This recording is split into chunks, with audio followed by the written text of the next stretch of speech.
está dañado. Es por esta escena que hice cuando estaba en la vida real sin grabar. Es por esta escena. Sí, es que estaba ahí. ¿Dónde está el truco? Deja verlo bien. Vamos.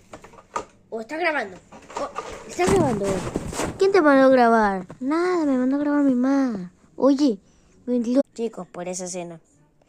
Y esa cosa... No me juzguen, por favor. ¿Cómo se hizo? Bueno, fue mi primo. Mi primo que estaba acá. No sabía que estaba grabando. Lo bueno que le grabó para que vean la verdad. Miren. Cómo ese tipo dañó.